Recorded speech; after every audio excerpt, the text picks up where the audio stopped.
सकते हैं, उस हुस्न का मैं और आप क्या जायजा ले सकते हैं। वो हुस्न इतना बड़ा हुस्न है कि मेरे मालिक ने मेरे 15वीं का चांद सामने खड़ा नजर आ रहा है।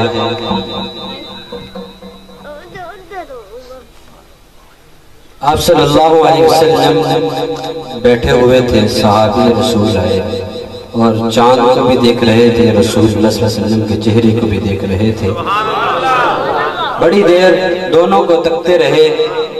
फिर जो सहाबी ने तखय्युल पेश किया है उसी को शायर ने अजीब कहा है।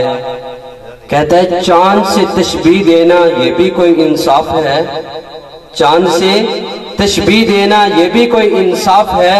चांद के चेहरे पे छाइयां हैं, मदनी का चेहरा साफ है। ये तो चांद है जिसकी मैं और आप तशबीहें देते हैं। मेरे और आपके महबूब नबी आक़ाए दो जहां मोहम्मद मुस्तफ़ा अहमद मुज्तबा अब्दुल मुत्तलिब के पोते अब्दुल्ला के बेटे मोहम्मद रसूलुल्लाह सल्लल्लाहु अलैहि वसल्लम को मेरे मालिक ने जो हुस्न दिया है उसका मैं और आप क्या देख सकते हैं, उस हुस्न का मैं और आप क्या जायजा ले सकते हैं। वो हुस्न इतना बड़ा हुस्न है कि मेरे मालिक ने मेरे खालिक ने जो हुस्न बनाया है उसके 100 हिस्से किए हैं। उन 100 हिस्सों में से एक हिस्से को उठाया है, उस एक हिस्से के 2 हिस्से करने के बाद एक हिस्सा पूरे इंसानों को पूरी कायनात को तकसीम किया है। आधा हिस्सा जो था वो हजरत यूसुफ को दिया है और 99 हिस्से मेरे और आपके महबूब नबी आक़ाए मदनी करीम सल्लल्लाहु अलैहि वसल्लम को दिए हैं।